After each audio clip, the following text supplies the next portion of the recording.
It's early November, we've reached the Koppenberg and thus have reached the proper cyclocross territory.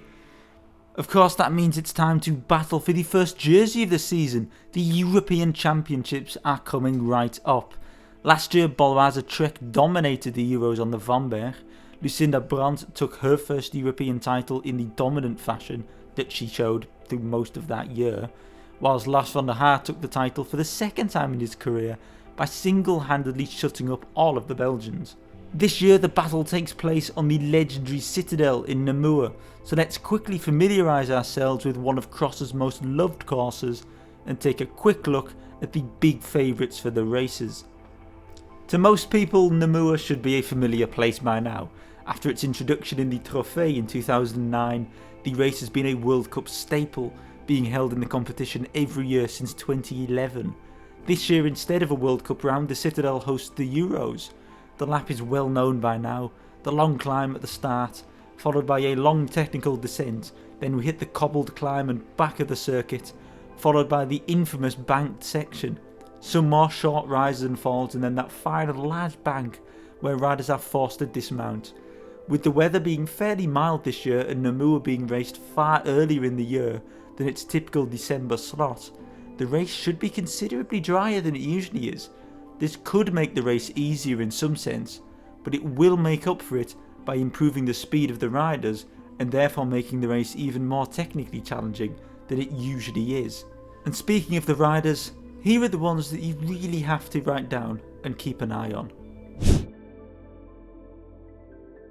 So let's start with the race that might be the easiest to predict for the first time in a long time. That is the women's elite race. The big news this week was that Fem van Empel, who so far this year has racked up all 4 World Cups and the Koppenberg Cross, will be racing the elite race. The former under-23 world champion was intending to still race amongst the under-23s, but her frankly incredible form over the first month of the season has made it a no-brainer for her to race for the biggest prize. And quite frankly, it's difficult to see who's going to stop her. Lucinda Brandt is still injured, and despite aiming to be fit for the race, the outgoing European champion has had to pull out, whilst Puk Pieterse, who has probably been Van Empel's closest competitor so far, especially on a Namur course that suits Pieterse's technical ability, is still racing the under-23s. Sharon van Anrooy is also still racing amongst the under-23s, meaning that Van Empel's teammate Denise Betsema is probably the only real threat to Van Empel winning.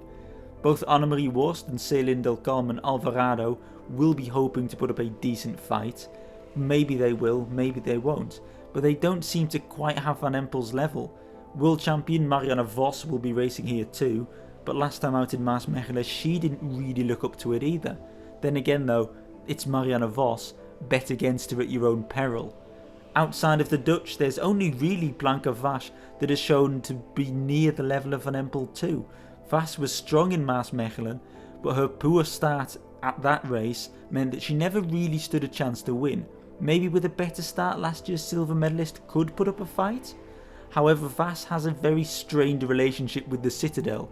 It's not a place where she's performed well in the past. The fact that it's the European Championships of course also means no Citadel specialist Clara Honsinger. The last names I'd pick out for this one are 2 of the old guard. Sanne Kant will be hoping for a miracle day, but the triple world champion looks like she'll be facing both a lap and weather, which don't really suit her completely. Finally, of course, we have the 2015 world champion Pauline Ferrand-Prévot. The French woman, newly signed to Ineos, has made a goal of becoming European champion here on her return to cross. However, it's really quite tough to figure her level out. She raced the Koppenberg on Tuesday, but a long mechanical delay saw her drop to the back before coming back to finish 12th. I don't really see Ferrand-Prévot featuring near the front if I'm totally honest, but she is a master of peaking at the right moment, so you never quite know what to expect with her. She could suddenly do very, very well. For a change, the men's side seems to be the more exciting one. Lars van der Haar looks to be the favourite to prolong his European title. The Dutchman has slowly risen into form over the past few weeks and finds Namur in a condition that suits his punchy character very, very well. On Tuesday he won the Koppenberg Cross for the first time, dethroning Edi Iserbyt's 3-year dominance on the mecca of Belgian cycling. He is really quite ready, all of a sudden, and if the Belgians want to beat Lars, they might have to work a little as a team. That could be exactly what Paul Sausen duo Edi Iserbyt and Michael van Toerenhout will have to do. Iserbyt is the World Cup leader and dominated the opening weeks, but looks to be floundering a little bit, whilst last year's winner in Namur, Van Toerenhout, seems to be as consistent as ever, but just doesn't seem to ever be winning. Amongst the rest of the Belgian contingent there is the newly freed Laurens Sweeck, who is fresh off the back of his biggest career win, a first World Cup victory ever in Maasmechelen. But Sweeck finds a course that doesn't really suit him that much, despite being in possibly the best form of anyone. Finally, of course, we also have Quinten Hermans. Hermans has said himself that he's missing a little cross training, but his earlier showings this season have showed definite promise. If he can get a little training in and add to his already very solid fitness levels, he could be the surprise package of the race. Meanwhile, Corné van Kessel is on the start list. He'll likely make his return from a broken collarbone, and the Dutch also now have Joris Nieuwenhuis, who was something of a revelation in Maasmechelen. Nieuwenhuis is a former under-23 world champion and recently left a road career with DSM behind to focus back fully on cross, stating that he is far happier for it. Outside of the Benelux, the focus will be on the Swiss. Kevin Kuhn looked good in Maasmechelen, but has a poor-ish record in Namur. He'll be joined by the usual likes of Rueg and Rouillet, but also by Movistar's Johan Jacobs. Spain's Felipe Orts will be hunting a top 10 result, and the final interesting name is that of Daniel Federspiel. The Austrian is a 2-time mountain bike cross-country eliminator world champion, and the defending Austrian cross champion too. I wouldn't expect much considering he basically only races the national champions every year, but he does also win them every year, so he could put on a decent show, especially on such a technically challenging course as Namur. In the under-23s, as ever, it looks to be pretty unpredictable. The women's race has two big favourites in Puk Pieterse and Shirin van Anrooy. Personally, I'd put Pieterse just above as the woman to beat. Outside of the Dutch though, I have a small suspicion / desperate prayer that Lien Burquier could provide some excitement from outside of the Netherlands. Last year she was the only under-23 to look even remotely competitive against the Dutch Big Three, and with Van Empel now gone, she's the logical prediction to fill out the podium. Burquier might well be the most technically proficient woman in the bunch outright, and finds a course built for her in Namur. Her results this year have been very decent, especially considering she's starting a long way down the order, something she won't have to deal with next Sunday. Amandine Fouquenet is the other hope for France. Marie Schreiber has also clearly levelled up this year. The Luxembourgeoise is knocking on the door of the top 10 consistently now, and could well fight for the podium. So too could Kristina Germanova. The Czech champion at elite level is pretty much in the same boat as Schreiber, just doing so with a slightly more low-key attitude. Junior world champion Zoe Backstedt will also be racing amongst the under-23s for the first time, so it's curious to see where she measures compared to everybody else. In the men's race it'll probably be a Belgian battle again, with Ryan Kamp and Mace Hendricks racing the elite race. Dutch eyes will have to be on Pim Ronhaar, who has had a poor start to the season, and on first year under-23 David Haverdings to see where the kid measures up. Under-23 world champion Joran Wieseur will start, so will Emile Verstringer and Thibaut Nys, all for Belgium.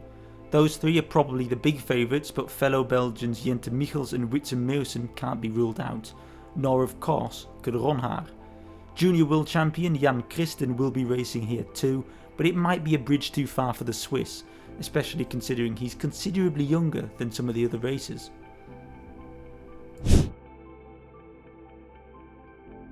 In both junior categories I feel pretty in the dark, to be honest, so I'll have to sort of make do with whatever I can come up with. In the women's race I think the Dutch again have the major favourite in the name of Lauren Molengraaf. Last year she took bronze at the Worlds and she's won both junior World Cup rounds so far. Behind Molengraaf, her biggest challenger looks to be Belgium's Fleur Moors, especially without Canada's Eva Holmgren able to compete of course. After those two, I think I'm just going to rattle off a few names of who've performed decently at some point, and then we'll see from there. Britain's Kat Ferguson was 4th in the Junior World Cup in Mechelen and 11th in the elite race on the Koppenberg. Then you've got Célia Géry from France, who was 5th in both Junior World Cups, and Belgium's Telly van Sinai, who was 6th in both races.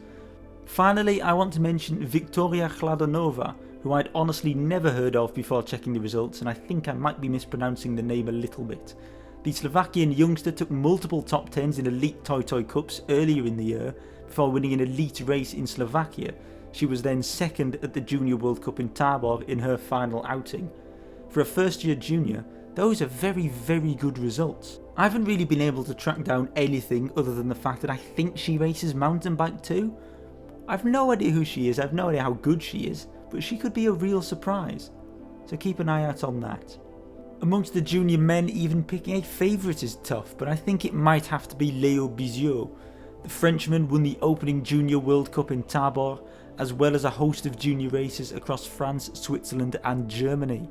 The other Junior World Cup so far went to the Netherlands' Guus van der Einden. Victor van den Bergen from Belgium has podiumed both World Cups so far, being 3rd both times. He will be joined by fellow compatriot Jordi Korzes. Finally, there are 2 from Eastern Europe that I think are worth mentioning. Václav Žižek from the Czech Republic podiumed in Tabor and looks fairly solid, whilst Hungary's Barnabas Vass, younger brother to exactly who you think, is also on the start list. Honestly though, this junior men's race is a total shot in the dark. I think I'd go for Biziot, but honestly anybody could win this thing. And with that, we've ran through all of the races that will be held this weekend. 6 races, 6 European titles, 6 incredibly close races, while 5 and possibly 1 that'll be dominated by one of the most talented youngsters in the world. But that'll be an impressive thing to watch anyway. So 6 great races will be coming up. If you want to keep up to date with any more things happening, if you want to find out more about this weird Slovakian junior, if you want to find out more about any races going on in the near future, feel free to subscribe. Comment down below if you know anything about the junior races, because I'm still in the dark on them. Hope you enjoyed, hope it was informative. Stick around for the next one. Goodbye.